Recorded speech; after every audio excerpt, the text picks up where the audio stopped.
பந்தியிலே பிரவேசிப்பதற்கு முன்பதாக நம்மை தகுதிப்படுத்திக் கொள்ள 1 கொரிந்தியர் 10ஆம் அதிகாரம் 14 21 வரை நாம் மாறி மாறி వాసిக்கலாம். 14వ వచనం నుంచి 21వ వచనం వరకు మారి మారి మనం చదువుకుందాం ప్రతి ఉత్తరముగా. நீங்கள் ஒரு பாகத்தை சத்தமாக தெளிவாக வாசிக்கலாம். కాబట్టి మన మాత్రం కూడా తేటగా తెలుగుగా మనం చదువుకుందాం.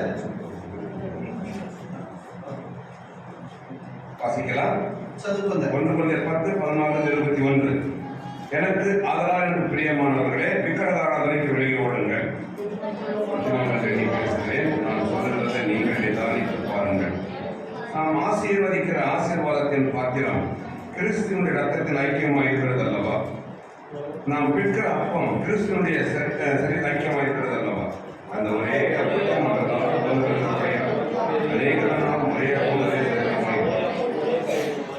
மாம்சத்தின்படியான இஸ்ரவேலரை பாருங்கள்.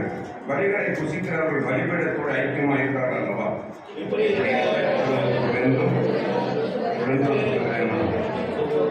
அஞ்ஞானிகள் பலியிடுகிறவர்களை தேவனுக்கு அல்ல பேய்களுக்கு பலிகிறார்கள் என்று சொல்கிறேன்.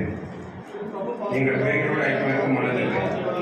கற்புடைய பாத்திரத்திலையும் பேய்களுடைய காரணம் கூடாது. கர்த்தர் தமிழ் வாசித்த வார்த்தை இந்த 3 கூட பேசுவாராங்க. ప్రభు మనతో కూడా మాట్లాడినట్లు ప్రార్థించుకుందాం. 1 கொரிந்தியர் 11ஆம் அதிகாரம் 1 కొరింథీయులు 11వ అధ్యాయం 28 சேர்ந்து வாசிக்கலாம். 28వ వచనం కూడా మనం కలిసి చదువుకుందాం. మనం எப்போது நாம் வாசிக்கிற வசனம் அது. ఎప్పుడు కూడా మనం తరచుగా చదివే వాక్యం అది. சேர்ந்து வாசிக்கலாம். எந்த மனுஷனும்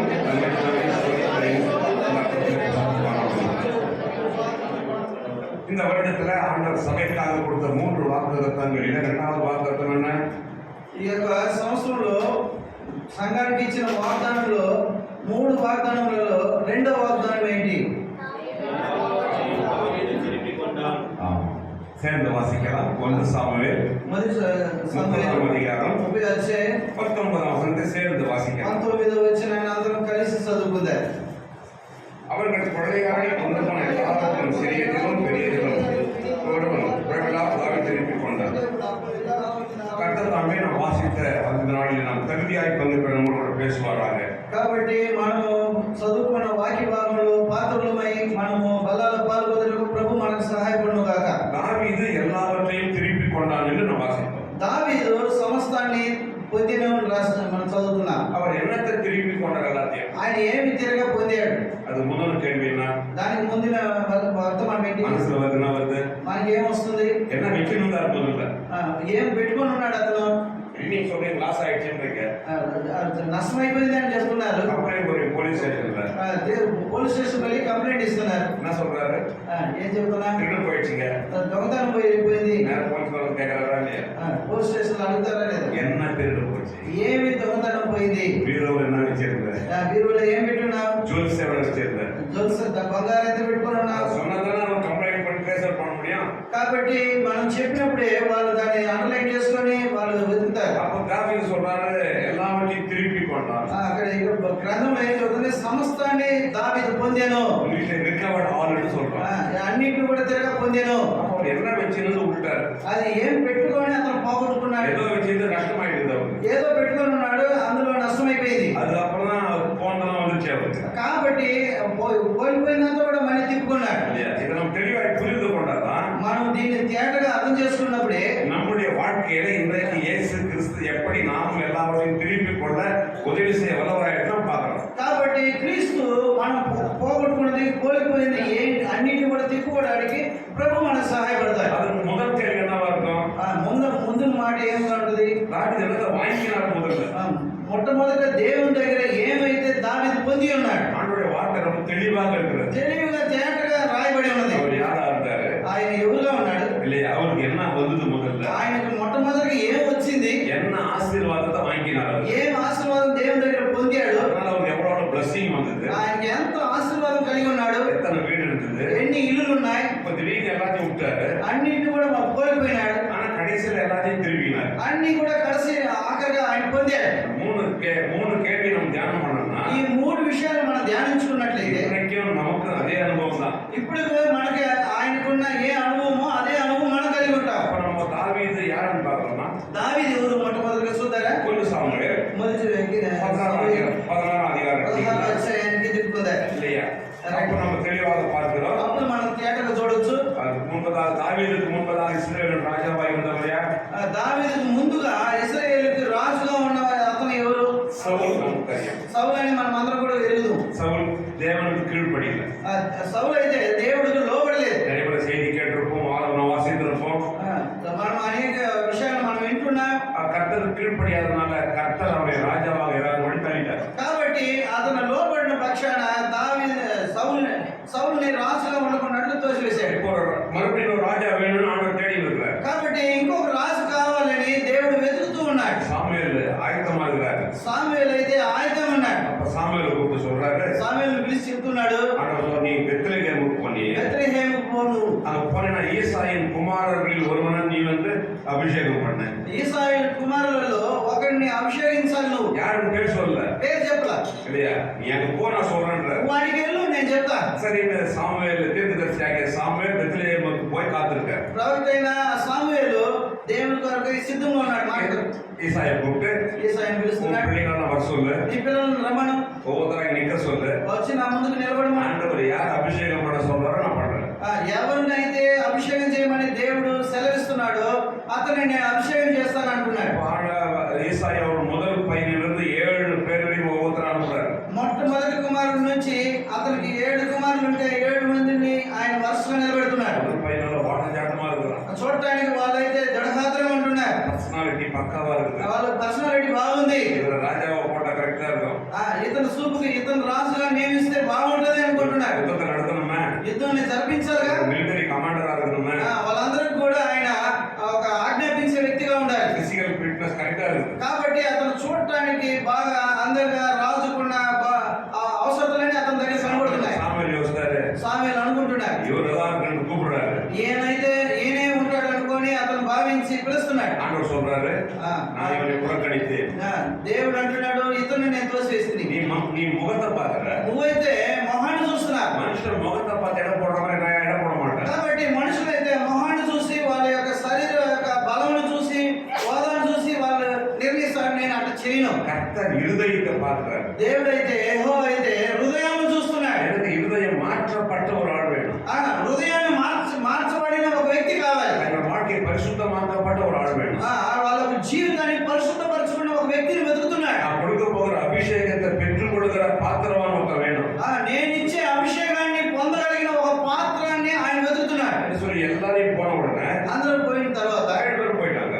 7 మందిలో யாருமே செலக்ட் பண்ணல. ఇంకా ఒకరిని కూడా ఆయన సెలెక్ట్ చేయలేదు. சாமுவேல் டவுட் வருது. సాముయేలుకి ఒక అనుమానం వస్తుంది. ஏசாயா பார்த்தனா கேக்குறாரு, ఈసాయి దగ్గర అడుగుతున్నాడు, உன்னுடைய பிள்ளைகள் எவ்வளவுதானா? నీకు పిల్లలు ఇంతమందైనా? அப்போ ஏசாயா என்ன சொல்றாரு? అప్పుడు ఈసాయి ఏమంటున్నాడు? அது மட்டும் வாசிக்கலாம். అది మట్టికి చదువుకుందాం. 1 சாமுவேல் మొదటి 16ஆம் அதிகாரம் 16 అధ్యాయం 11ஆம் வசனம். 11 వచనం. 16:11. உன் பிள்ளைகள் இவ்வளவுதானா என்று ஏசாயா கேட்டான். அதற்கு அவன், இன்னும் எல்லா கிளைகளும் இருக்கிறான், ஆடுகளை மேய்த்துக் கொண்டிருக்கிறான் என்று அனுப்பி வருமன் பதினொன்று சொல்லுறான். கடைசியா చదవనప్పుడు బిగ్గరగా చదవండి దయచేసి. எங்க இருந்தாரு? ఆయన ఎక్కడున్నాడు? ஆடுகளை மேய்க்கிறார். ఆయన గొర్రెలు మేస్తున్నాడు. ஆடுகளை மேய்க்கிறது அவ்வளவு பெரிய வேலையா? గొర్రెలు మేపేది అంత గొప్ప పనియా? இல்லையா? இன்னைக்கு ஆடு மாடு மேய்க்கிறதுன்றது ரொம்ப பரிதாப ஒரு மாதிரியான கேவலமான ஜாப் நினைக்கிறாங்க. గొర్రెలు కాచేది ఒక విధమైన తక్కువ పని అనుకుంటున్నారు. என்ன வேலை செய்றீங்க? మీరు ఏం పని చేస్తున్నారు? ఇంజనీర్ వేலை செய்யறேன். నేను ఇంజనీర్ గా చేస్తున్నా. ఐటీ కంపెనీ వేலை செய்யறேன். ఐటీ కంపెనీలో పని చేస్తున్నా. సేల్స్ మ్యాన్ నేను సేల్స్ మ్యాన్ గా ఉంటున్నాను. மாடு மேய்க்கிறது சொல்லுவாங்க. ఎవరైనా కూడా ధైర్యంగా నేను బర్రెలు మేపుతున్నానని చెప్తారా? ஆடு மேய்க்கிறேன்னு சொன்னா మేకలు మేపుతున్నానంటే அவ்வளவு ஒரு ஜாப், தாழ்மையான வேலை.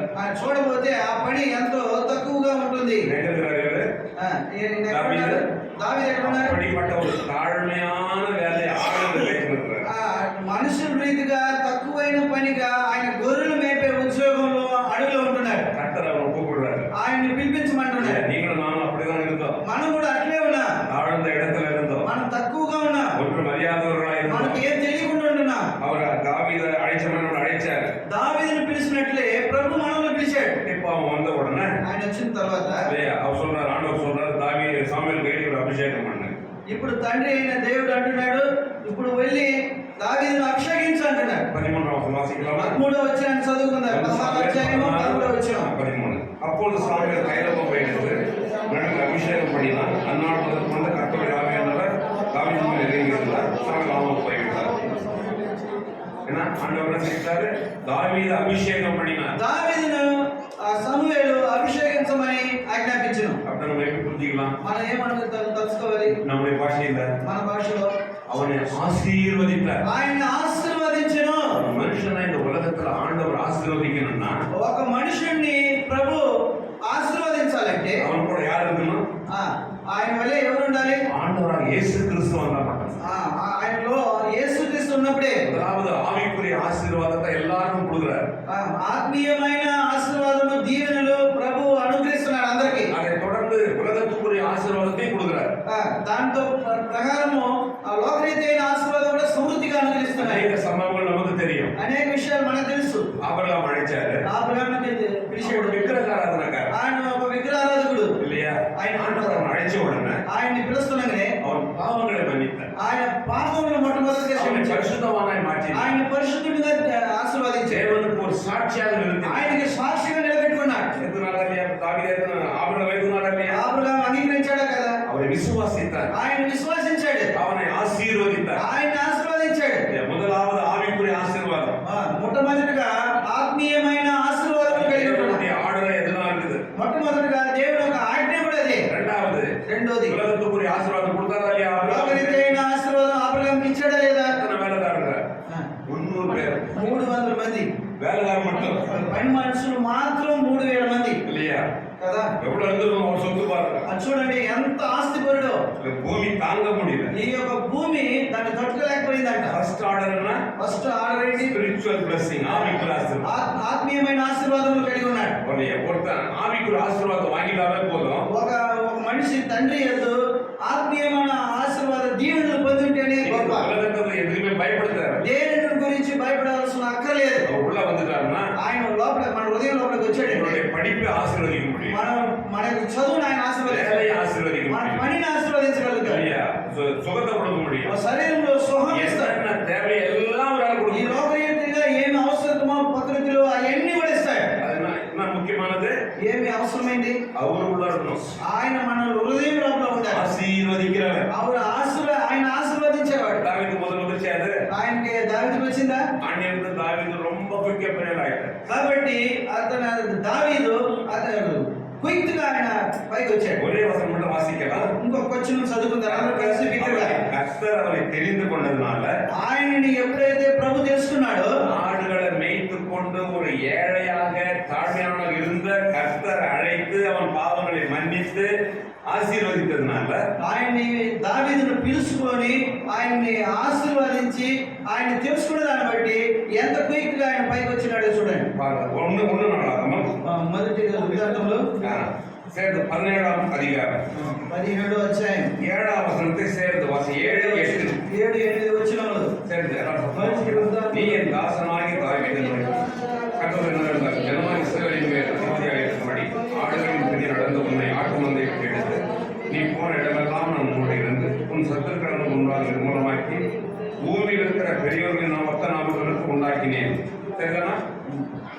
எல்லா பிளஸையும் கொடுத்தாரா இல்லையா? అన్ని ఆశీర్వాదాలు ఇచ్చాడా లేదా? பெரிய பிளஸிங் என்ன குறை இருந்தது? ఆయన గొప్ప ఆశీర్వాదం ఏం కొరత ఉండింది? ఆయన தனிப்பட்ட வாழ்க்கையில ஆசீர்வாதம், ఆయన వ్యక్తిగతమైన జీవితంలో ఆశీర్వాదం, அவருடைய தொழிலே ஆசீர்வாதம், ఆయన యొక్క పనిలో దీవెన, குடும்பத்திலே ஆசீர்வாதம், కుటుంబంలో దీవెన, பிள்ளைகளுக்கு ஆசீர்வாதம், పిల్లలకు ఆశీర్వాదం, பிள்ளைகளின் பிள்ளைகளுக்கு ஆசீர்வாதம், పిల్లలకి మన சரீர சுகத்தில் ஆசீர்வாதம், சரீர சுகத்தில் ஆசீர்வாதம், శరీర సుఖంలో కూడా ఆయనకు ఆశీర్వాద దీవెనలు. கடைசி பாத்தீங்களா? చూసారా? அதற்கு நீங்கள் நான் இன்னைக்கு அதே மாதிரி தான் நடந்திருக்கிறது. నీకు నాకు కూడా అదే విధంగానే జరుగుతున్నది. వర్షిప్ల పోదాం, మేము ఇங்கே இருந்தோம். మనం వర్షిప్ లో చూసుకున్నాము. మనం ఎక్కడో ప్రభు మనల్ని ప్రేమించాడు, நம்முடைய பாவங்களை மன்னித்தார், మన పాపములను క్షమించాడు, நம்மை ரட்சித்தார், మనల్ని రక్షించినాడు, அபிஷேகம் பண்ணதா இல்லையா? మనల్ని అభిషేకించినాడు లేదా? அபிஷேகம் பண்ணினார், అభిషేకించినాడు, நமக்குள்ள நிரந்தரமா வந்துட்டார். మన లోపలికి ఆయన స్థిరముగా వచ్చేసాడు. அவர் வந்ததுனால ఆయన మన జీవితంలో వచ్చిందని బట్టి எல்லா ஆசீர்வாதத்தையும் பெற்றுக்கொள்ள அவர் கொடுத்து கொண்டே இருக்கிறார். ఆయన అన్ని దీవెనలు ఆశీర్వాదాలు పొందడానికి మనకు అనుగ్రహిస్తూ ఇస్తూ వస్తున్నాడు. அவ்வளமாக தாவீது ஆசீர்வாதங்களை பெற்று பெற்றுக்கொண்டார். ఆ విధంగానే దావీదు ఇవన్నీ కూడా తండ్రి దగ్గర దేవుని దగ్గర పొంది ఉన్నాడు. நல்ல சந்தோஷமா இருக்கிறாரு. ఆయన చాలా సంతోషంగా ఉంటున్నాడు. ஆசீர்வாதமா இருக்கும்போது ఆశీర్వాదం ఉన్నప్పుడు யாருக்கு பிடிக்காது? யாருக்கு பிடிக்காது? మనం ఆశీర్వాదంగా దీవెనగా సంతోషం ఉంటే ఎవరికి పడదు? சந்தோஷமா இருக்கணும். మనం సంతోషంగా ஒரு కూడా குறையும் கிடையாது. ఒక్క కొరత కూడా లేదు. வேலையில சந்தோஷம், పనిలో సంతోషం, இல்லையா குடும்பத்துல சந்தோஷம். కుటుంబంలో సంతోషము. சந்தோஷம் தானே உலகத்துல. ఈ సమూహంలో మనకి கோடிக்கணக்கா பணம் வச்சிருக்கிறாங்கன்னா எல்லாம் நிம்மதி கிடையாது. అనేకులు డబ్బులు కోట్ల కొలది పెట్టుకొని ఉన్నారు, కానీ జీవితంలో సంతోషం నెమ్మది లేదు. படிப்பு இருக்குது, சந்தோஷம் கிடையாது. చదువు ఉన్నది అయితే సంతోషం లేదు. சொத்து இருந்து சந்தோஷம் கிடையாது. ఆస్తి ఎంతో ఉంది కానీ సంతోషం లేదు. 249 பேர் முதல் நேரத்தில் லண்டன் கிளம்புனாங்க. 249 మంది లండన్ కదిలిపోయినారు. 270 போடுது அதுல. ஆமா, என்னாச்சு? ఏమైంది? கிளம்பி ஒரு 30 செகண்டுக்குள்ள விழுந்துட்டீங்க. ఫ్లైట్ కదిలి టేకప్ అయ్యి 30 సెకండ్లలో అక్కడ నుంచి పడిపోయింది. లండన్ పోవడం సాధారణ లండన్ పోయే వాళ్ళు సాధారణమైన వ్యక్తుల பெரும்பாலும் கோட்டீஸ்வரர்கள் தான் అందరూ కూడా కోటీశ్వరులే. இல்லையா? சொந்தமா வீடு வச்சிருக்காங்க, సొంతంగా ఇల్లు పెట్టుకొని ఉండేవాళ్ళు లండన్ లో. அப்படிப்பட்டவங்க டாக்டர்ஸ் డాక్టర్లు இல்லையா? ஏன்னா யோசிச்சு பார்த்தாங்களா? ఎవరైనా ఆలోచించారా? அவங்க உலக பிரகாரமா அவங்களுக்கு சந்தோஷம் கிடைச்சதா? లోకరీతి అయిన సంతోషం వాళ్ళకి దొరికిందా? ஆண்டவர் இயேசு கிறிஸ்து ప్రభువైన యేసుక్రీస్తు వారు இந்த யாராலும் எடுக்க முடியாத சந்தோஷத்தை கொடுத்திருக்கிறார். ఎవరు వాళ్ళని ఇడిచి తీసివేయలేని సంతోషము వాళ్ళకి అనుగ్రహిస్తున్నాడు. தாவீது சந்தோஷமா இருந்த பொழுது దావీదు సంతోషం ఉన్నప్పుడు ஒரு கண்ணு போட்டுனே இருந்தான். ఒకడు అయితే వాడిని దృష్టించి చూస్తా ఉన్నాడు. யாரு? ఎవరు? பிசாசு. చెప్పండి ఎవరు? పిశాచు. கூட ஜாலியா இருக்கிறாரு. నేను ఎంత సంతోషం అన్నాడు. இல்லையா? சாப்பாடை பாப்பா இன்னும் அறுசுவை உணவா இருக்குது. అనేక విధమైన మంచి రుచికరమైన పదార్థములు తింటున్నాడు. சிங்கிள் ஆள போறாரு, 300 பேர் ఎక్కువ எதிர்த்து. ఒక్క వ్యక్తి తనిగా ఒంటరిగా వెళ్తున్నాడు, అయితే 300 మంది ఆయన ఎదుర్కోలేకపోతున్నారు. இந்த ஆசீர்வாதத்தை திருடு நம்ம என்ன பண்ணணும்? ఈ ఆశీర్వాదాన్ని మనం దొంగిలించాలి. ఎట్లా? இவருக்கு ஒரு சோதனை கொண்டு வரும். ఇతనికి ఒక శోధన చేసుకోవద్దా? இவர் ஆசீர்வதிக்கிறவர் யாரு? ఇతన్ని ఆశీర్వదించే వ్యక్తి ఎవరు? இவர் அழைச்ச ஆண்டவர். ఎవరైతే తెలుసుకున్నాడో ఆశీర్వదించినాడో ఆ దేవుడు. அவருக்கு இவருக்கு கொஞ்சம் கேப் உண்டாயிடுமா? ఆయనకి ఈయనకి ఒక కక్షను తీసుకొచ్చి పెడితే அவரை கொஞ்சம் ஆஃப் பண்ணணும்னு வச்சுக்க. ఆయన కానీ కొంచెం మనం అడ్డగించుకున్నట్లయితే ஆசீர்வாதம் ஆஃப் ஆயிடும். ఆ ఆశీర్వాదం ఆగిపోతుంది. என்ன செய்யணும் அதுக்கு? దానికి ఏం చేయాలి? ஒரு மனுஷனை பாவத்தில் தாக்கணும். ఒక మనుషుడిని పాపంలో దింపినామంటే அது எப்போ ஆஃப் ஆகும்? అది ఆఫ్ చేయడానికి மறுபடியும் பாவத்தில் விழுந்தா பிசாசு பாவத்தில் முழுவதும் வந்துடும்.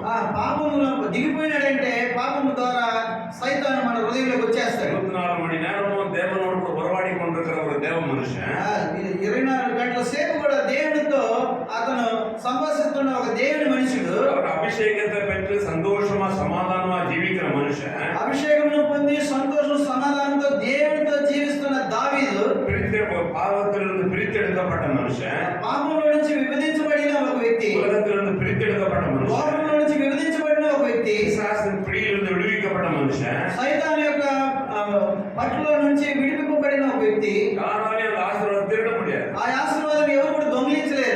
அதான் சொன்னாரு. అదే కదా యేసు ప్రభు వారు చెప్పారు. யோவான் 17:20 எல்லாருக்குமே தெரியும். యోహాను రాసిన సువార్త 17 கொடுக்கிற சமாதானத்தை யாரும் எடுக்க முடியாது. నేను ఇచ్చే సమాధానం ఎవరు కూడా తీసివేయలేరు. அது யாராலும் தொட முடியாது. దాన్ని ఎవరు కూడా ముట్టలేరు. ஆனா இப்ப என்ன நடந்தது? ఇప్పుడు ఏం జరుగుతుంది? பார்க்கலாம். தாவீது என்ன? దావీదు గురించి ఏం జరిగింది చూస్తారా? ஆரிய சந்தோஷமா இருக்கிறார். ఆయన సంతోషంగా చాలా హ్యాపీగా ఉంటున్నాడు. பிசாசு என்ன செய்கிறான்? పిశాచు ఏం చేస్తున్నాడు? ஒரு சோதனையை கொண்டு வர. అతనికి ఒక శోధన తీసుకొస్తున్నాడు. 1 சாமுவேல் திருப்புங்க. 2-3 வசனங்களை வாசிக்கலாம். మొదటి సామెత 1 சாமுவேல் 27ஆம் அதிகாரம். మొదటి సామెత 27వ అధ్యాయాన్ని తిప్పుకుందాం. முதல் வசனத்தை அனைவரும் சேர்ந்து வாசிக்கலாம். మొదటి అధ్యాయం బిగ్గరగా అందరూ చదువుదాం. என்று தாவீது, நான் எல்லா நாளிலாகிலும் ஒரு நாள் சவுலின் கையினாலே மடிந்து போவேன். இனி சவுல் இஸ்ரவேல் எல்லைகளில் எங்கேயாவது என்னை நம்பி கண்டு போக முடியாது. நீங்களாயிருக்கும்படி நான் பெலிஸ்தன் தேசத்துக்கு தப்பித்துக் கொள்ளலாம் என்று நலமான தருவேன் இல்லை என்று இருதயத்திலே யோசித்தார். 2ஆம் வசனம் சேர்ந்து வாசிக்கலாம். రెండో వచనం కూడా అందరూ బిగ్గరగా చదువుకుందాం. ஆகையால் தாவீது நாட்டில் 200 பேரோடு கூட எழுந்திருந்து மலையின் ஆகீசன் காட்டு நாடுகளுக்கு போய் சேர்ந்தார். இல்லைங்களா? என்ன சவுல் அவரை இடைவிடாம அவரு பலவனம் பாடணும் தெரியும் சத்தியம். చంపి వేయడానికి కొరకు సౌలు దావీదును వెంటాడుతూ ఉన్నాడు. தாவீது அபிஷேகம் பண்ணப்பட்ட உடனே దావీదు అభిషేకం పడిన వ్యక్తి கோலியாத்து விரோதமான யுத்தத்துல சவுல் பயப்படுறாரு. సౌలు అయితే భయపడుతున్న సమయంలో గోలియాతును ఎదుర్కొన్న దావీదు தாவீது அப்பா கூப்பிட்டு உங்க அண்ணா உனக்கு ஆதாரம் கொடுத்து விசாரிச்சுட்டு அனுப்புறாரு. కాబట్టి దావీదు యొక్క తండ్రి ఈసాయి అయితే పిలిచి నీ సహోదరులకి ఈ యొక్క తినుబండారు తీసుకుపోయి ఇచ్చి రామంటున్నాడు. దావీదు కవన్ కల్ எடுத்து கோலியாத்தை சாகடிக்கிறார். ఒకే ఒక గుళక రాయితో ఆ సౌలుని చంపివేశాడు. సంభవం తెలియదు, వివరமா சொல்லல. ఇవన్నీ కూడా మనం చూస్తున్నాం. 1:4-17 இருக்குது. అది మొదటి వృత్తాంతంలో అక్కడ ఉంటుంది. இப்போ அந்த யுத்தம் முடிஞ்ச உடனே என்ன சொல்றாங்க, சவுல் கொன்றது 1000, தாவீது கொன்றது 10000ன்றாங்க. ఏడో ఒక మాట పలకటం మనం చూస్తున్నాం. సౌలు చంపింది 1000, దావీదు చంపింది 10,000 మంది అని చెప్తున్నారు. யாருக்கு பொறாம வந்தது? ఎవరికి అసూయ కలిగింది? சவுலுக்கு தாவீது மேல பொறாம. సౌలుకి అయితే దావీదు మీద అసూయ కలిగింది. எப்படியாவது உன்னை க்ளோஸ் பண்ணணும்னு பயங்கரமா ட்ரை பண்றாங்க. కాబట్టి ఎట్లయినా ఈయన చంపివేయాలని అతను ఆ రోజు నుంచి ఆయన కంగన పెట్టుకొని தேவனால் அபிஷேகம் பண்ணப்பட்ட ஒரு மனுஷனை దేవుడు అభిషేకింపబడిన ఒక వ్యక్తిని யாராலையும் தொட முடியாது. ఎవరు కూడా ముట్టలేరు. அவன் కుటుంబத்தாల వాళ్ళ కుటుంబస్తులైనప్పటికీ కూడా ముట్టలేరు. பாதுகாப்பு நமக்கு ఎంత ఒక కాపుదల చూడండి. நீங்கள் நம்ம கிறிஸ்து அபிஷேகம் பண்ணப்பட்டிருக்கிறோம். క్రీస్తు ద్వారా మనము అభిషేకింపబడిన వ్యక్తులు. என்ன சொல்லியிருக்கிறாரு? యేసు ప్రభు ఏం చెప్తున్నాడు? எதுக்குமே பயப்படாத. దేనికి భయపడొద్దు. இந்த உலகத்துல யாரும் தொட முடியாது. ఈ లోకంలో ఎవరు కూడా నిన్ను ముట్టలేరు. உன்னுடைய தலையில இருக்கிற ஒவ்வொரு முடியும் எண்ணி வச்சிருக்கிறேன். నేను నీ తల వెంట్రుకలన్నీ కూడా లెక్కించున్నాను. உன்னை தொடரான்னு நினைச்சுக்க, உன்னை தொடர்ந்து மாதிரி என்ன தொடரான்னு யாரும் தொட முடியுமா? அவர் నిన్ను ముట్టవాలని ఒకడు ఆలోచించాడు అనుకో, నిన్ను ముట్టక ముందే నన్ను ముట్టాలి. ఎవరైనా ముట్టగలుగుతారా? கிறிஸ்துவ தொட முடியுமா? ఎవరైనా ముట్టుతారా? அப்ப எவ்வளவு பாதுகாப்பு ఎంత మనకు పాదుகாப்பு కలిగి ఉంది. அதே பாதுகாப்புல இருக்காரு. ఇదే పాదుகாப்பு మనకు కూడా ఉంటుంది. சரி, என்னைக்கு இருந்தாலும் ஒரு நாள் சவுல் நம்ம க்ளோஸ் பண்ணிடுவாரு. దావీదు అనుకుంటున్నాడు సౌలు ఎప్పటికైనా ఒక రోజు మనల్ని చంపేస్తాడు. போய் மரப்பாய்ங்கன்னா போச்சுக்கலாம்னு சொல்லிட்டு మనం ఎక్కడికైనా మరుగైపోయి ఆయన జీవిస్తున్నారు. ఆయన அவருடைய மனைவியும் ఆయన భార్య పిల్లలు அவரோட கொண்டு 600 பேரும் ఆయనతో కూడా ప్రయాణం చేస్తున్న 600 మంది కూడా ஒரு வில்லேஜ் மாதிரி பிள்ளைகள் எல்லாம் புறப்பட்டு பெலிஸ்தீன தேசத்துக்கு போறாங்க. ఫిలిష్తీయుల దేశానికి వాళ్ళందరూ కూడా ప్రయాణం అయిపోతున్నారు. அநேக தேசங்கள் இருக்கிறது. అక్కడ అనేక దేశాలు ఉంటున్నాయి. அந்த காத் என்ற ஒரு தேசத்துக்கு போய் కాత్ అనే అక్కడ ఆ యొక్క దేశానికి వెళ్తున్నారు. அதனுடைய ராஜா ஆகீஸ் இடத்துக்கு போய் தஞ்சம் கேட்கறாங்க. ఆగేష్ అనే ఒక రాజు దగ్గర వాళ్ళు అక్కడికి వెళ్ళి ఉంటున్నారు. அவங்களுக்கு ஒரு పట్టణத்தை கொடுக்குறான். వాళ్ళకు ఒక పట్టణం 600 మందికి నివసించడానికి ఆయన ఒక పట్టణం ఇస్తున్నాడు. 600 பேர் ஃபேமிலி எல்லாம் பார்த்தா எத்தனை பேர் இருக்காங்க? 600 ఫ్యామిలీలు అని అన్నప్పుడు అది ఎంత పెద్ద ఊరై ఉంటుంది. சிக்லாக் என்கிற ஒரு பட்டணத்தை தாவீதுக்கும் அவனோட 600 பேருக்கும் ஜீவிக்கும்படி கொடுத்தார். చిక్లాగ్ ని అక్కడ దావీదుతో ఉన్న 600 మందికి ఆయన కేటాయిస్తున్నాడు. హ్యాపీ లైఫ్, గొప్ప సంతోషమైన ఒక life, blessing in personal life, ఆశీర్వాదం, వ్యక్తిగతమైన జీవితంలో ఆయనకు ఆశీర్వాదం, కుటుంబத்துல ఆశీర్వాదం, కుటుంబంలో ఆశీర్వాదం, பிள்ளைகளோட வாழ்க்கையில ஆசீர்வாதம், పిల్లల జీవితంలో ఆశీర్వాదం. தனி மறைவா போயிட்டார். షార్ట్ మరుగు వెళ్ళిపోయినాడు. பிசாசு எங்க சோதனை கொண்டு வந்தான்? ఇప్పుడు ఎక్కడ సైతాను శోధన తెచ్చాడు? 28 వాసికలమా? 28 முதல் வசனம். మొదటి సమూయేలు 28వ అధ్యాయము சேர்ந்து வாசிக்கலாம். அந்நாட்களில் பெலிஸ்தர் இஸ்ரவேலின் யுத்தம் பண்ண தங்கள் சேனைக்கு போர் போட்டினார்கள். நோக்கி நீயும் எல்லா நிமித்தினர் கூட வர வேண்டும் என்று அறிய கடவாய் என்றார். என்ன சோதனை வந்தது? மறுபடியும் இஸ்ரவேல் ஜனங்களுக்கும் பெலிஸ்தருக்கும் யுத்தம் நடக்குது. పిల్లల్ని దయచేసి పట్టుకోండి. మిగతా వారి వాక్యం విన్నట్టు அதேதான். దయచేసి పిల్లలు మీ చేత పట్టుకోండి. లేకపోతే పిల్లలు ఆటాడుతుంటే కిందకి తీసుకెళ్ళండి. మిగతా వారి వాక్యానికి డిస్టర్బ్ ఉంది. அப்போ என்ன நடக்குது? అక్కడ ఏం జరుగుతుందంటే இந்த இடத்துல ஒரு யுத்தம் நடக்குது. ఇక్కడ ఒక యుద్ధం జరుగుతుంది. பெலிஸ்தியர்கள் இருக்கிற எல்லா அதிபதிகளும் போறாங்க. ఫిలిష్తీయుల యొక్క అధిపతులంతా కూడా అక్కడికి వెళ్తున్నారు. யாரோட யுத்தம்? ఎవరితో కూడా యుద్ధం? இஸ்ரவேல் జనங்களோட. ఇశ్రాయేలు జనాలతో. பெலிஸ்தியருக்கும் இஸ்ரவேல் ஜனங்களுக்கும். ఫిలిష్తీయులకును ఇశ్రాయేలు జనాలకును. விருத்த சேதனம் இல்லாத பெலிஸ்தியருக்கும், విరుద్ధ అంటే సున్నతి లేని ఇశ్రాయేలులకును, விருத்த சேதனம் உள்ள இஸ்ரவேல் ஜனங்களுக்கும் సున్నతి చేయబడిన ఇశ్రాయేలులకును యుద్ధం జరుగుతుంది. யுத்தம் கூப்பிடுறாங்க. வீர கூப்பிடுறாங்க. ఈయన దావీదును పిలుస్తున్నారు. தாவீதை கூப்பிடுறாங்க. దావీదుని యుద్ధానికి పిలుస్తున్నారు. இது கூட வரையா? మాతో కూడా వస్తావా? ఎందుకు? இஸ்ரவேல் ஜனங்களுக்கு விரோதமா யுத்தம் பண்ணணும். ఇశ్రాయేలీయులకి సున్నతి చేయబడిన ఇశ్రాయేలీయులకి యుద్ధం, వాళ్ళతో కూడా యుద్ధం చేయాలి. தாவீது என்ன சொல்லிருக்கணும்? దావీదు ఏం చెప్పాలి? என்ன சொல்லிருக்கணும்? ప్రాక్టికల్ గా చెప్పండి. ఏం చేయాలి? சொல்லிருக்கணும். అవదు కుదరదు అని చెప్పాలి. தாவீது ஒரு இஸ்ரவேலன். ఎందుకంటే దావీదు ఒక ఇశ్రాయేలీయుడు. இவன் ஜனம் தான் இருக்கிறாங்க. వీళ్ళు జనమే, இவன் குடும்ப ஜனம் தான் இருக்குது. వీళ్ళ యొక్క కుటుంబ జనాలే.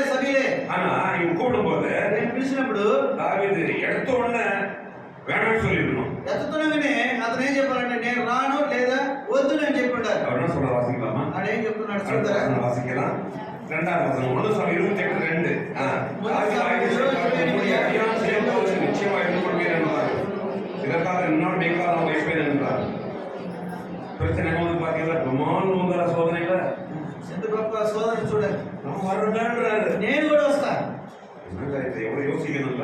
ఎంత ఆలోచించాల్సిన విషయం. ஒரு சோதனை வரும்போது, శోధన వచ్చినప్పుడు அது நம்ம எதிர்கொள்ளும் போது దాన్ని ఎదుర్కొనే సమయంలో இது என்னையும் கர்த்தரையும் பிரிக்கிறோமா யோசிக்கணுமா இல்லையா? ఒక విషయాన్ని ఆలోచించాలా లేదా? இது பாவமா மாறிடமா என் வாழ்க்கை யோசிக்கணுமா இல்லையா? తండ్రికి నాకు ఒక ఎడబాపు తీసుకొస్తుంది, విరోధం తీసుకొస్తుంది అని ఆలోచించాలి. இது தேவ சமூகத்துல அவருடைய வசனத்தின்படி பாவமான யோசிக்கணுமா இல்லையா? కానీ దేవుని యొక్క సత్య ప్రకారము ఇది యొక్క పాపమునని గ్రహించాలా కదా? நான் கீழ்ப்படிந்தா எனக்குள்ள பாவம் போயிடுமா இல்லையா? నేను దానికి లోబడినట్లయితే పాపం నాలో ప్రవేశిస్తుందని దావీదు ఆలోచించాలా లేదా? அதுவரையில உள்ள நுழைய முடியாம பிசாசு வேடிக்கை பார்த்துருந்தவன் இப்ப அந்த பாவம் செய்யறதுக்கு கீழ்ப்படிஞ்ச உடனே உள்ள போறானா இல்லையா? కాబట్టి అంతవరకు కూడా దావీదుతో లోపలికి ప్రవేశించలేని సైతాను ఈ విషయాన్ని చేసే సమయంలో అప్పుడు సైతాను అతను లోపలికి ప్రవేశిస్తుందా లేదా? எப்ப நான் தைரியம் வரேன்னு சொன்னானோ ఎప్పుడు నేను ధైర్యంగా వస్తానన్నాడు உடனே யார் போயிட்டு ఎవరు పోయిన లోపలికి சத்தமான சொல்லுங்க. చెప్పండి శబ్దంగా. సైతాను లోపలికి ప్రవేశించింది. ஏன்னா அதுக்கப்புறம் தான் உங்க லைஃப்ல போயிட்டு இல்லையா நம்ம சொல்லிட்டு தான் நம்ம பந்திக்கு போறாங்க.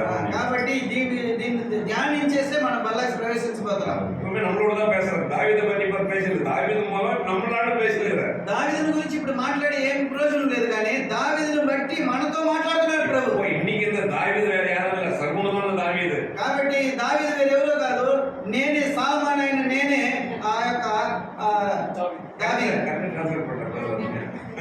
எவ்வளவு ரகசியம் ஆண்டவர் வச்சிருக்காரு பாருங்க. ఎంత రహస్యం దాంట్లో పెట్టున్నాడు. உடனே இவர் யோசிக்கணும், இது தேவனுக்கு பிரியமா? ఇది వెంటనే ఆలోచించాల్సిన విషయం. ఇది దేవునికి ప్రీతికరమైనదా? எனக்கு கொடுக்கப்பட்ட ஆசீர்வாதங்களை நான் ஒருவேளை இழந்த வேண்டிய சூழ்நிலை வருமா? దీనిని బట్టి నేను పొంది ఉన్న ఆశీర్వాదము నేను కోల్పోతానేమో.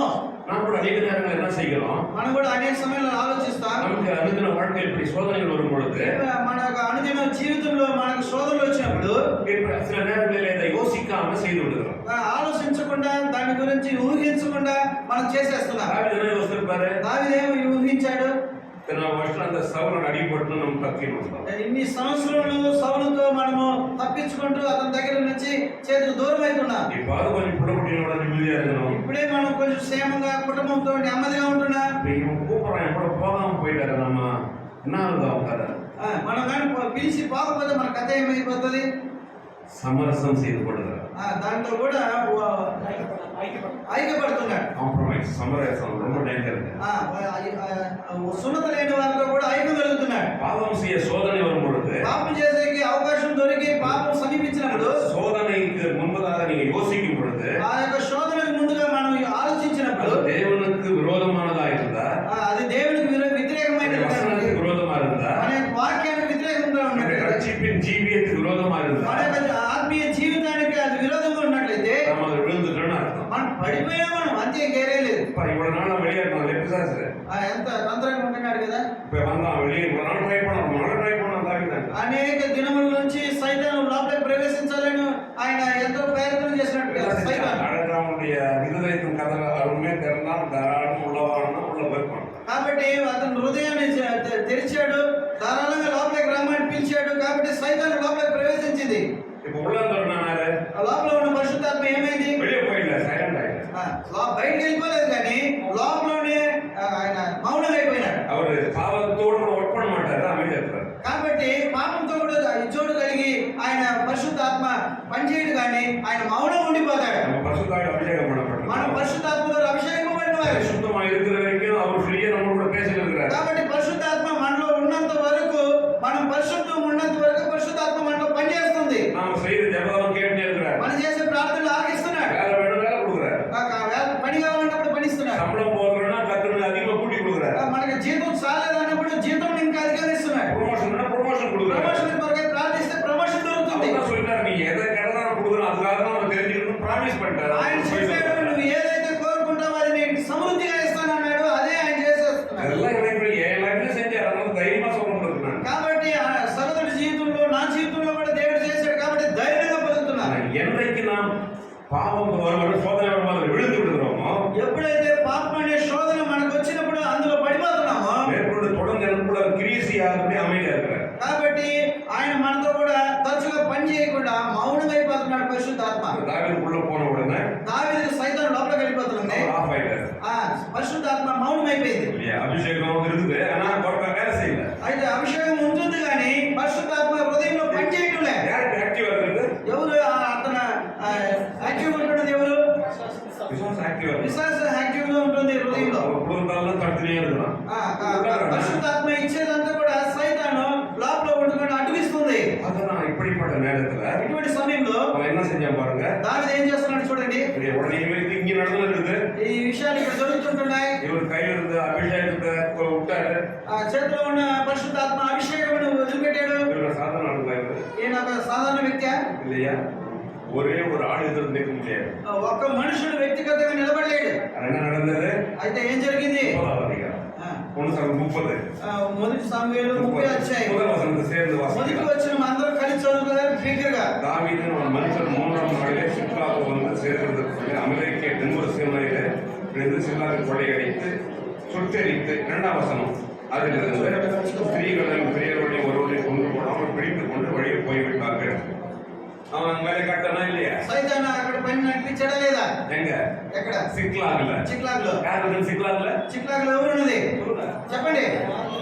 ఫ్యామిలీ இருக்குல்ல, అక్కడ అన్ని కూడా దావీదు యొక్క ఫ్యామిలీ మొత్తం అక్కడ ఉంది. 600 பேருடைய ఫ్యామిలీ. 600 మంది యొక్క కాపురాలు అక్కడ ఉంటున్నాయి. பிள்ளைகள், పిల్లలు, பேர பிள்ளைகள் మన సంతానం எல்லாம் இருக்கிறாங்க. అందరూ ఉంటున్నారు. அவங்க అங்க సంపాదించిన సొత్తు, వాళ్ళు అయితే సంపాదించిన ఆస్తి కూడా ఉంటుంది. వీడు, అక్కడ ఉన్న ఇల్లు, కారు, బంగ్లా, అక్కడ వసతులు కూడా ఉంటున్నాయి. కారు బంగ్లాలు కూడా ఉంటున్నాయి.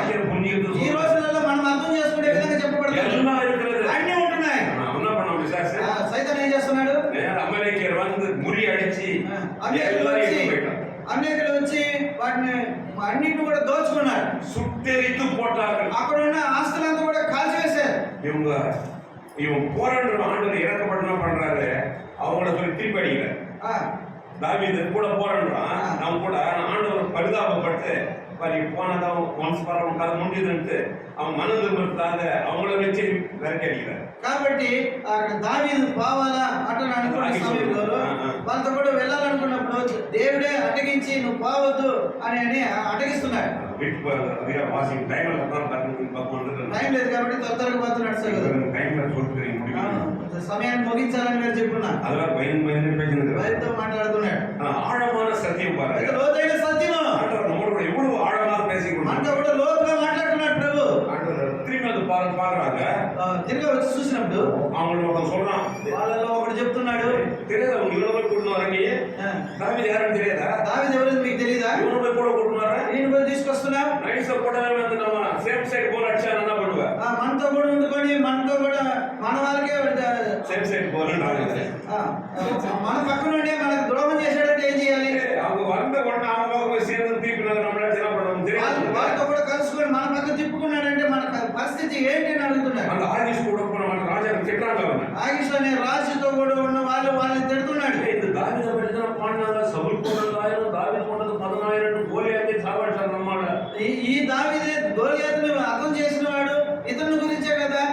సౌలు 1000 మందిని చంపాడు, దావీదు అయితే 10,000 మంది చంపించాడు అని ఇతని గురించే కదా పాడారు. ఒక్కడే అందాల అతను మేము పంపించేసి వాళ్ళే నువ్వు వద్దు మాతో కూడా యుద్ధానికి రావద్దు, నువ్వు ఇక్కడే ఉండిపోనని పంపించేస్తున్నారు. ఇంటికి పోదారని వెళ్ళినప్పుడు ఎవరు లేదు. చికాకులో ఏమీ లేదు, భార్య పిల్లలు లేరు. இருந்த இடம் கூட தெரியல. ఆ యొక్క అన్ని కాల్చి వేసినారు కాబట్టి ఉన్న స్థలం కూడా తెలియలేదు. சுட்டெரித்து தரைமட்டமாயிட்டாங்க. అంత కాల్చి బూడి చేసి పెట్టేశారు. ఫ్లైట్ ముందు ఎరిగిపోతేనిలా ఫ్లైట్ కాల్పోయినది అన్నాం కదా. లే యారు బాడీ కూడా రికవర్ பண்ண ఎవరు ఒక శరీరము అని కూడా ఎవరిదైనా కూడా అక్కడ రికవర్ చేయలేదు. కట్టి అన్నాక என்ன பண்ண முடியும்? అక్కడ அது ஜென்ஸா லேடிஸா కూడా అది தெரியாது. అంటే బొగ్గు అయిపోయినప్పుడు లేడీస్ జెంట్స్ అని కూడా చూడలేకపోతున్నారు. எல்லாரும் ஒரே குழியில போட்டு ஒண்ணா கொளுத்துறாங்க யோசிச்சுறாங்க. అందరూ ఆలోచిస్తున్నారు, అందరూ మొత్తం బూడిదలంతా చేసి దావీదు పోతన పాకర ఒண்ணுமே இல்ல.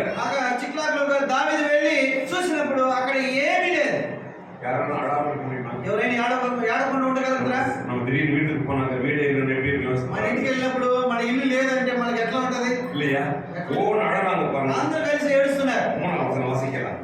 వచనాన్ని 1 சாமுவேல் 33 1 சாமுவேல் 30 அக்கினியினால் சுட்டெரிக்கப்பட்டது என்றும் தங்கள் மனைவிகளும் சிறைப்பிடித்து போன என்றும் 4 வசனம். அப்போது அழுகிறதற்கு பிறனம் போக மட்டும் சத்தமிட்டு அழுதார்கள். దయచేసి మీరు శబ్దంగా చదవండి. அதேதான் நம்மள பந்தியில் பங்கு பெற போறாங்க, கட்டாயம் வாசிக்கிறது. பந்தியில் பங்கு பெற போறவங்க బలలో పాల్పొందబోయే మనం ఖచ్చితంగా చదవాలి. நம்மள గురించి వాసన మనం గురించి మనం చదువుతున్నాం. దావీదు అழுదమని నిனைవడం అழுదునే అవును, మనం కూడా దావీదు ఏడ్చినట్లు మనం కూడా ఏడ్చాలి. ఆశీర్వాదం இல்லையா ஆண்டவரே, నా ప్రభువా నా ఆశీర్వాదం లేదు. பயங்கரமான வியாதி வந்துச்சு, భయంకరంగా ఒక జబ్బు వచ్చింది, படிப்பு சரியா வரலையே, నాకు చదువు సరిగా రాలేదు, సెటిల్ ఆగலையே, నా జీవితం ఇంకా కూడా సరిగా సెటిల్ అవ్వలేదు, இது நடக்கலையே, అది జరగలేదు, ఇది జరగలేదు இல்லையா. நான் நினைக்கிறது சந்தோஷத்தை காட்டிலும் வேற துக்கமான அதிகமா இருக்கு. నేను అనుకున్న సంతోషానికన్నా నాకు దుఃఖమే కలుగుతుంది. நேசிக்கிறேன், నేను ప్రేమిస్తున్నాను కదా, வாசிக்கிறேன், బైబిల్ చదువుతున్నాను కదా, வீட்டுக்கு போறேன், ఇంటికి పోయినానే என்னுடைய வாழ்க்கையில பிளஸிங் இல்ல, ఎందుకు నా జీవితంలో ఆశీర్వాదం లేదు. பயப்படுறீங்களா? భయపడుతున్నాను, என்ன మறந்துட்டீங்களா? నన్ను మర్చిపోయినావు, అడగదు உங்களுக்கு తెలియదా? నేను ఏడ్చేది నీకు తెలియదా? நான் கேள்வி எழுப்பணும், ఎన్ని మాటలు క్వశ్చన్లు లేకున్నా சொல்றேன் கரெக்ட்டா, நான் போட்டு நான் சொல்றேன். எத்தனை சந்தேகம் நமக்கு, మనకి ఎన్ని ఆలోచనలు, ஒரு சிலது வெளியே சொல்றோம், ஒரு சிலது சொல்ல முடியல, కొన్ని విషయాలు చెప్తున్నా, కొన్ని విషయాలు చెప్పలేకపోతున్నా, మనసుకుள்ளவே வச்சு நேரம் போட்டுలేదు, హృదయంలోనే పెట్టుకొని బాధపడుతున్నా. ఇదే కథ దావీదు కదా, ఇదే కథ కదా దావీదు కూడా అడగారు భయంకరంగా, భయంకరంగా ఏడుస్తున్నాడు. ఇంకా టక్కని పేదకు యారు அவர் కూడా కంటిన్యూగా మాట్లాడడానికి ఎవరు లేరు, ఆఫ్ అయిపోయింది, పరిశుద్ధాత్మ హృదయంలో ఆఫ్ అయిపోయింది. என்ன செய்யறாரு? అక్కడ ఏం చేస్తున్నాడు? మనందరం ఆడ అందరూ కూడా మారు మనసు పొందుతున్నారు. వెయిట్ பண்றாரு பாருங்க, అంత ఓపికతో దేవుడు ఉంటున్నాడు చూడండి. మనందరమే ఆడ మీరు మారు మనసు పొందండి. எத்தனை நாள் அழுதாங்கன்னு தெரியாது, ఎన్ని రోజులు ఏడ్చారో తెలియలేదు, వైఫ్ వీడు ఎక్కడ పోతానో తెలియదు, అక్కడికి పోయినప్పుడు ఇల్లు లేదు, మన సొంతం లేదు, పిల్లలు లేరు, అక్కడ ఉన్న ఏమీ లేదు. கூட இருந்தவங்க அவரை கல்வேறு சாரடி யோசனை பார்த்தேன், కూడా ఉన్న 600 మంది సైన్యము తల రాళ్ళు తీసుకొని పట్టడానికి దావీదు మీద తిరుగుకున్నారు. దావీదు என்ன செய்யணும்? దావీదు ఏం చేయాలి చెప్పండి? దావీదు ఏం చేయాలి? மனம் திரும்பணும், మారు మనసు పొందాలి. தாவீது தேவன் விரோதமாக துணிகரமாக போய் பேச ఎవరు మారు మనసు పొందాలి? பாவம் செய்தார். దావీదు మారు మనసు పొందాలి, తుణికరమైన పాపం చేయడానికి ముందుకు వచ్చాడు. పరిశుద్ధமா இருந்தவர் பாவிகளோட சமரசமாயிட்டார். అయితే పరిశుద్ధంగా ఉన్న దావీదు పాపులతో కూడా ఆయన ఈ చోటు కలిగినాడు. 2 కొరింథీయుల 6వ అధ్యాయంలో 2 కొరింథీయులకు రాసిన పత్రిక அந்த పౌలు என்ன சொல்றாரு? நீ అపోస్తలుడైన పౌలు ఏం చెప్తున్నాడు? விசுவாசிகளாகிய நீங்கள் நானும் విశ్వాసులైన నువ్వు నేను కూడా எப்படி நம்ம சமரசமாயிட்டோம், ఎట్లా సైతాన్తో కూడా సమరసమైపోయినారని చెప్తుంది. 14వ వచనத்தை சேர்ந்து வாசிக்கலாம். 2 కొరింథీయుల 6:14. 2 కొరింథీయులకు రాసిన పత్రిక 6వ అధ్యాయం 14వ వచనం. எல்லாரும் சேர்ந்து வாசிச்சா நான் சீக்கிரம் முடிச்சிடுவேன். కలిసి బిగ్గరగా చదవాలి. அந்நியர்களுக்கு அவிசுவாசம் கிடைக்கப்படாது இருக்கிறாங்க. நீதிக்கும் அநீதிக்கும் சம்பந்தம் இல்லை, ஒளிக்கும் இருளுக்கும் கைக்கு இல்லை.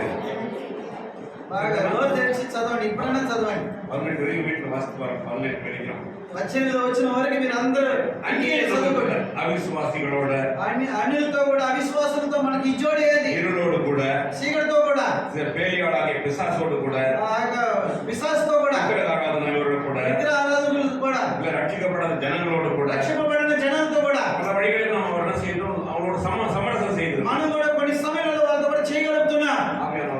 ரொம்ப பேச முடியும். పరిశుద్ధాత్మ దేవుడు మనతో మాట్లాడలేక మనలో మౌనం ఉంటున్నాడు. அழகாலும் பதில் கிடைக்க மாட்டேங்குது, ఏడుస్తున్నాం కానీ మన బదులు ஆன்சர் கிடைக்க ప్రార్థన மாட்டேங்குது, చేస్తున్నాం, బదులు రానంటుంది. நமக்கு சில சந்தேகம் வந்து మనకే కొన్ని అనుమానాలు వస్తున్నాయి. என்ன செய்தாரு? దావీదు ఏం చేస్తున్నాడు? தாழ்த்தினார். అతను తగ్గించుకుంటున్నాడు. அதனாலதான் தேவ மனுஷன் కాబట్టి ఆయన దేవుడు మనిషి. அவரும் அழுதான் ஓன்னு அழறாங்க. ఆయనతో కూడా మిగతా వారు కూడా ఏడుస్తున్నారు. எத்தனை நாளுன்னு போடல, ఎన్ని రోజులని ఇలా, எத்தனை வாரம்னு போடல, ఎన్ని వారాలని ఇలా, ஆனா மனம் திருப்பி கேட்கறாங்க. అయితే మారు మనసు పొంది మనసు నొచ్చుకొని ఏడ్చుకుంటున్నారు. என்ன சொல்லிருப்பாரு? ఏం చెప్తున్నారు? ஆண்டவர் பேசிட்டார் இல்லையா, என்ன பாவம்னு மன்னிச்சிரு ஆண்டவரே, ఏం పాపం అని ప్రభు చెప్పిన దాన్ని బట్టి ప్రభు నన్ను క్షమించను అంటున్నారు. நான் துக்கப்படுத்தினேன், నేను దుఃఖపరిచినాను, பாவிகளோடு நான் சமரசம் செய்து, పాపితో కూడా నేను ఈ చోటు కలిగినాను, நீ என்ன தயவு செய்து மன்னி. నన్ను దయచేసి క్షమించు ప్రభు சொன்ன உடனே అటు చెప్తున్నానే ஆண்டவர் எவ்வளவு அன்பானவர், ఎంత గొప్ప దేవుడు అంటే, ప్రేమ కలిగిన దేవుడు అంటే உடனே மன்னிச்சிட்டார். వెంటనే మనం క్షమించాడు. நீங்களும் நானும் ఈ రోజు మనం కూడా போறோம். ఈ యొక్క బల దగ్గరికి పోతున్నాం. நம்ம வாசித்தோம் 1 கொரிந்தியர் 10 ஆசீர்வாதத்தின் பாத்திரம்னு வாசித்தோம். మనము మొదటి కొరింథీయులకు రాసినట్లు 10వ అధ్యాయం 15వ వచనంలో మనం చదువుకున్నట్లు ఇది ఆశీర్వాద బల్ల అని చూస్తున్నాం. నిజమైన ఆశీర్వాదం కలిగిన బల్ల. வாழ்க்கையில் ஆசீர்வாதம் குறைஞ்சு போயிருந்தா నీ జీవితంలో ఆశీర్వాదంతో కొదువైనట్లయితే அவனுக்கு கூப்பிடுறாரு. రండి అని పిలుస్తున్నాడు. நீ வந்து அழுதுகிற, ఎందుకు నువ్వు విమానం కూర్చోండి? நீ కవలపడుతుகிற, ఎందుకు నువ్వు దిగులు நீ పడుతున్నావు? கவலைப்படுறதுனால நீ சாதிக்க போற நீ నువ్వు దిగులు పడి ఏం సాధించబోతున్నావు? உன்னால முடியாதுன்னு சொல்ற, నీ నుంచి కుదరదు అని నేను இது చెప్తున్నావు. கிடைக்காதுன்னு யோசிக்கிற, నాకు దొరకదు అని ఆలోచిస్తున్నా. முடியும் கிடைக்கும் நான் சொன்னேன்னு வாங்கிடுறாரு. నా వల్ల కలుగుతుంది రా అని పిలుస్తున్నాడు. రమ్మన్నాడు. ஃப்ரீயா வந்து வாங்கிக்க. ఉచితంగా వచ్చి తీసుకో పొందు. என்ன போறோம் வாழ்க்கையில నీ జీవితంలో ఏం కొత్త? கொடுக்குற இலவசம் வந்து வாங்கிக்க. అన్ని సమృద్ధిగా నేను ఇస్తాను మీకు. ஒவ்வொரு டைம் கூப்பிடுறாரு. అన్ని సమయంలో పిలుస్తున్నాడు. அப்போ வரும்போது వచ్చే సమయంలో எனக்கு தூரம் கைப்பிடிச்சே நீ ఇంత దూరం నన్ను తోసిపుచ్చినావే, துக்கப்படுத்திட்டே నన్ను நீ దుఃఖపరిచినావే, கூட இன்னும் பாவம் இருக்குது. నీకు లోపల పాపం ఉన్నది. தாவீது மாதிரி நீ வந்து பாவியோட சமரசமாயிட்டு దావీదు వలె పాపులతో కూడా ఈ చోటు కలిగి ఉన్నావే. பேசுகிறேன் நம்ம ప్రభువా నన్ను క్షమించు. யார் மாதிரி சொல்லணும்? ఎవరు మరి చెప్పాలి? தாவீது மாதிரி దావీదు వలె నువ్వు చెప్పాలి. பாவம் செஞ்சான். నేను పాపం చేశాను ప్రభువా. இது பரிசுத்தமானது. ఇది పరిశుద్ధమైన బల్ల. ஆன்மீகத்துல பிரவேசிக்க முடியாது. పాపులు దీంతో ప్రవేశించలేరు. ரட்சிக்கப்பட்டிருந்தாலும் రక్షింపబడినప్పటికీ பாவத்துல விழுந்துட்டா పాపంలో పడిపోయినప్పుడు அதோட கூட நான் பிரவேசிக்க முடியாது. దాంతో పాటు నేను ఈ బల పరిశుద్ధమైన బలలో పాల్పొందలేను ప్రభువా. நான் செய்த பாவத்தை அறிக்கையிடு. నేను చేసిన పాపములు నా యొక్క అపరాధములు ఒప్పుకొంటున్నాను. வார்த்தை சொன்ன உடனே ఒక్క మాట నీ నోట్లో నుంచి వస్తుండగానే என்ன தெரியல குட் நியூஸ். ఏమి మంచి శుభవార్త. உடனே மன்னிச்சு వెంటనే క్షమిస్తున్నాడు. இல்லையா? அவரை மன்னிக்கிறார் என்ற விசுவாசம் நிறைய பேர் இருக்கிறது இல்லை. కొంతమందికి అయితే ప్రభు పాపంలో నుంచి మనం క్షమిస్తున్నాడని నమ్మకం నిశ్చయిత లేదు. அவரை இப்படி சொல்லிட்டு போவான், நீ போறது மறுபடியா நான் எனக்கு தெரியும் நான் இப்படி மோசமான ஆளு அவர் என் ஜபத்தை கேட்கல இவங்க இஷ்டமா பேசிட்டு இருப்பாங்க. కాబట్టి ఈడేమో బలలో పాల్పొందుతున్నారు. అయినప్పటికీ ఇంటికి వెళ్ళాక నేను ఇంత గొప్ప పాపిని, నేను అర్హురాలు కాదు, అర్హుని కాదని వాళ్ళలోనే వాళ్ళు ఇలాంటి ప్రశ్నలు తెచ్చుకుంటున్నారు. தைரியமா சொல்ல மாட்டாங்க. ధైర్యంగా పలకరు. அப்படி வீட்டுக்கு போனா ప్రభు ఇంటికి పోతే இல்லையா பந்தியில பங்கு பெற்ற బలలో పాల్పొందాడు. முன்பதாக பாவத்தை உணர்த்தினாரு, ఆయన బలకు ముందుగా నా పాపములన్నీ కూడా బయలుపరిచాడు. அறிக்கையிட்ட ఒప్పుకున్నాను. உடனே மன்னிச்சிட்டாரு, వెంటనే క్షమించాడు. கழுவினாரு, ఆయన రక్తంతో కడిగాడు. சுத்திகரிச்சிட்டாரு, నన్ను శుద్ధీకరించాడు. மறுபடியும் அவருடைய பரிசுத்தமான ரத்தம் கூட பாய்ச்சிச்சு. ఆయన ఒక పరిశుద్ధమైన రక్తము నాలో మళ్ళీ తిరగా వచ్చింది. என் கூட வர்றாரு, నాతో కూడా వస్తున్నాడు. என் கூட இருக்கிறாரு, నాతో ఉన్నాడు. வல்லமை என் கூட இருக்குது. ఆయన శక్తి நான் ஏன் பயப்படணும்? నేను ఎందుకు భయపడాలి? எல்லாம் இயேசுவோட வந்து நிக்கிறாரு. నేను ప్రభువా అంటే నా పక్కలో ఉంటున్నాడు. இதுதான் விசுவாசம். ఇది విశ్వాసం, నమ్మకం. அப்படி செஞ்ச தாவீது. అట్లా చేశాడు దావీదుకి. இல்லையா? இப்ப பாருங்க என்னாச்சு? ఏమేం జరిగింది? அப்புறம் வீட்டுல வாசல் பாருங்க, మీరు ఇంటికి వెళ్ళి చదవండి. அங்க ஒரு ஆளை பிடிச்ச நேரம் போறாரு, எல்லாரையும் கொண்டாந்து விட்டாரு. కాబట్టి అతను ప్రయాణం చేసిపోతున్నాడు. సమస్తాన్ని తిప్పుకొని తిరిగి వచ్చాడు. அதான் நம்ம வாசித்தோம். అదే మనం చదివాం. சாமுவேல் 30:19. మొదటి సమయం தாவீது எல்லாவற்றையும் திருப்பிக் கொண்டார். దావీదు సమస్తాన్ని తిరిగి పొందినాడు. முடிச்சிட்டுமா? மெசேஜ் முடிச்சிட்டுமா? అయిపోయిందా? ముగించేసాడా? நான் அவட வந்து வருகிற வேலையில ఆయన వచ్చే సమయంలో அவருடைய வாழ்க்கையில నీ జీవితంలో எங்கேயோ ஆசீர்வாதம் நின்று போயிருக்குதா? ఎక్కడైనా నీ జీవితంలో ఆశీర్వాదం నిలబడిపోయినట్లయితే அவர் நிறுத்தவங்க தயவுசெய்து அவர் போய் நிறுத்துவாங்க. ఆయన నిలబెడతాడా? அவர் மனுஷன் அடிக்கடி உட்காந்து நம்ம பொறாமப்பட்டார் நிற்கிறதுக்கு. ఆయన మనుషుడు కాదు కదా మన మీద అసూయ కలిగి నిలబెట్టడానికి, ఆశీర్వాదం నిలబెట్టడానికి. நம்ம வாழ்நாளெல்லாம் சிரிச்சுக்கிட்டே இருக்கணும், சந்தோஷமா இருக்கணும், ஒரு குறை இருக்கக்கூடாது நம்மள தெரிஞ்சுக்கணும். కాబట్టి జీవితాంతంలో నీలో సంతోషం, సమాధానం ఉండాలని నిన్ను నన్ను తెలుసుకొని పిలుచుకొని ఆశీర్వదించి దీవించి అభిషేకించాడు. அவருடைய எந்த பாரபட்சமும் கிடையாது, ఆయనలో ఏ పక్షపాతం లేదు, வேற்றுமை நிழலும் கிடையாது. హెచ్చు తగ్గు లేదు. நம்மள ஒரு பழமொழி சொல்லுவாங்க, మనలో ఒక సామెత చెప్తారు.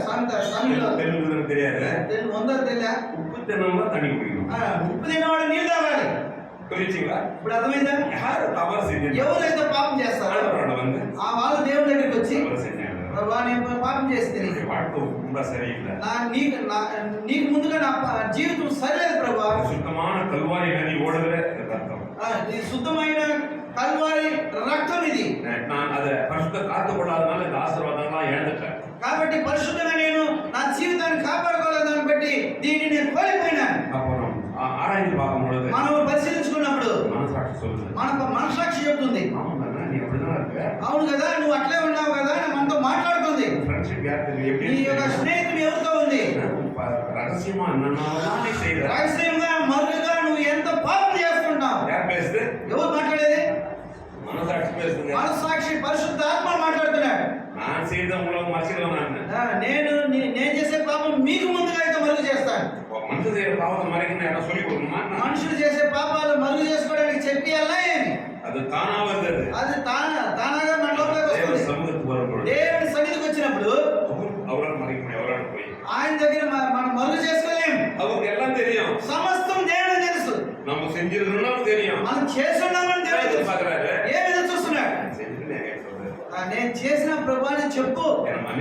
నన్ను క్షమించు, செய்ய மாட்டேன் నేను ఇక మీద చేయను. போதும் ఓ చాలు ప్రభు. நீ கனெக்ஷன் ஆயிட்டு మళ్ళీ మన లోపలికి పరిశుద్ధాత్మ పనిచేయని ఆరంభిస్తుంది. బ్లెస్సింగ్ స్టాప్ ఆయిచ్చా ఆ, உன் வாழ்க்கையில ஆசீர்வாதம் ஸ்டாப் ஆயிச்சா నీ జీవితంలో ఆశీర్వాదం స్టాప్ అయినట్లయితే, నిలబడిపోయినట్లయితే, ஆண்டவர் சொல்றாரு நான் ரீகனெக்ட் பண்றேன் నేను మళ్ళీ కూడా నీతో కూడా కనెక్షన్ చేస్తానంటాడు. நீ கனெக்షన్ போடுற மைண்ட் வாங்கி போ வீட்டுல இருந்து வந்திருக்கிற ஆசீர்வாதம் வாங்கி போக வந்துருக்கு దేవుని ఇంటికి ఎందుకైతే వచ్చున్నావు, దేవుని ఆశీర్వాదం పొందడానికి. కాబట్టి నువ్వు ఒప్పుకున్నట్లయితే దేవుడు నీ ఆశీర్వాదం తిరగా ఇవ్వడానికి సిద్ధంగా ఉన్నాడు. ఆయన చెప్తున్నాడు, பஸ்டர் முகப்படுத்தினாரு నేను పరిశుద్ధాత్మని దుఃఖపరిచినాను ప్రభు, மன்னிச்சிரு నన్ను మన్నించు. வாழ்க்கையில் தவறு நான் செஞ்சுட்டேன் నేను నా జీవితంలో ఇట్లాంటి తప్పులు చేసినాను ప్రభు, மன்னிச்சிரு నన్ను క్షమించు ప్రభు, கழிவு சுத்திகரி నన్ను కడుగు శుద్ధీకరించు. என்ன சொல்லணும் అవతల చెప్పేం చెప్పాలి, மன்னிப்பதற்காக நன்றி నన్ను క్షమించిన దాని కొరకై నీకు స్తోత్రం అని చెప్పాలి. கழிவு சுத்திகரிக்கிற நன்றி నన్ను కడిగి శుద్ధీకరించినందుకు నీకు స్తుతి వందనములు. அப்போ உங்களோட வரது கூட நீங்க செல் முடிச்சுட்டு இதெல்லாம் నీకు బల నీ సమీపించి దగ్గరికి వచ్చే లోపలికి నువ్వు ఈ తీర్మానం చేసి ఒప్పుకొని విడిచిపెట్టి ఉండాలి. அப்போ வந்து என்ன சொல்லணும் ఈ బల్ల నీ సమీపం వచ్చినప్పుడు கை வந்தோடனே చేతికి వస్తున్నానే நன்றி அப்பதான் స్తుతి ప్రభువా, என் பாவங்களை மன்னித்து నా పాపను క్షమించావు, என்னை கழுவி నన్ను కడిగినావు, என்னை சுத்திகரி నన్ను శుద్ధీకరించినావు. பந்திக்கிறோம் ఆ విధంగా మనం ఈ బలలో పాల్గొందాలి. అందరూ మోకాలతో ఉండాలి, ప్రార్థనతో ఉండి మనం పరిశీలించుకుందాం.